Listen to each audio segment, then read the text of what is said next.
ওরে পেশা চিনি আমগো গ্রামে আইছে। আমগো আস্ত সিদ্ধ করে খাবে। প্রায় 40 ফুট বড় প্রেসার কুকার আছে।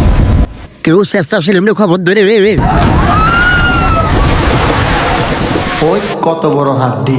খাওন লিয়ে পড়ে আসু। ওইদিকে গ্রামের পুকুরে 40 ফুট প্রেসার কুকার আইছে। সবাইকে আস্ত সিদ্ধ করে খাবে। তুই জলদি চল। চলো দাদি, আমি দেখতাছি ব্যাপারটা। কইরে 40 ফুট প্রেসার কুকার। চেষ্টা ছিল যেমনি হোক এটা তুই তারা।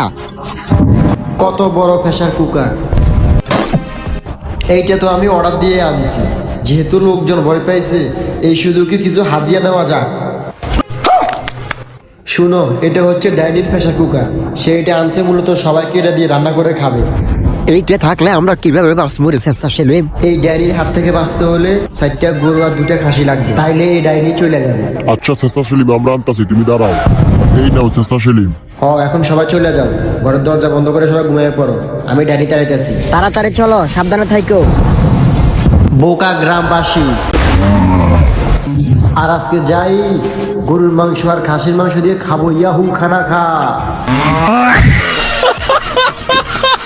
বন্ধুরা, 1 লাখ সাবস্ক্রাইবার হলে আমার জন্য ওরা বেল বাটন পাঠাবে। তো সবাই আমার চ্যানেলটি সাবস্ক্রাইব করে দিবেন আর এই চেষ্টা বিনোদনের সাথে সব সময় থাকবেন। সবাইকে ধন্যবাদ এবং ভালোবাসা। অবিরাম।